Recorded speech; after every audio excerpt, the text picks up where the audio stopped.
Judicial complex آمد پر ہنگامہ آرائی کے واقعات پر عمران خان کے خلاف اسلام آباد میں انسدادی دہشت گردی کی دفعات کے تحت ایک اور مقدمہ درج کر لیا گیا۔ اسی پر ہم بات کرتے ہیں اپنے رپورٹر شکیل قرار سے۔ شکیل، آپ ہمیں یہ بتائیے گا کہ مقدمہ کس نے درج کروایا ہے اور کن کن دفعات کے تحت؟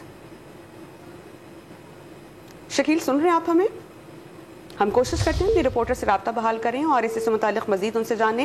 جوڈیشل کمپلیکس آمد پر ہنگامہ آرائی کے واقعات جو رونما ہوئے، اسی پر عمران خان کے خلاف اسلام آباد میں انسدادی دہشت گردی کی دفعات کے تحت ایک اور مقدمہ درج کر لیا گیا ہے، اور یہ مقدمہ انسدادی دہشت گردی کی دفعات کے تحت درج کیا ہے۔ واضح رہے کہ گزشتہ روز عمران خان جوڈیشل کمپلیکس پیشی کے لیے گئے اور راستے میں انہوں نے اپنا ایک ویڈیو پیغام جاری کیا۔ انہوں نے کہا کہ مجھے گرفتار کرنے کی نیت ہے، میں جانتا ہوں گرفتار کر لیا جاؤں گا، لیکن اس کے باوجود قانون اور آئین کے بالادستی کے لیے وہاں پر جا رہا ہوں۔ اس ویڈیو بیان کے بعد کارکنان وہاں پر پہنچے اور خاصی مزاحمت دیکھنے میں آئی، اور اس کے بعد اب یہ خبر آ رہی ہے کہ جوڈیشل کمپلیکس آمد پر ہنگامہ آرائی پر عمران خان کے خلاف مقدمہ درج کر لیا گیا ہے۔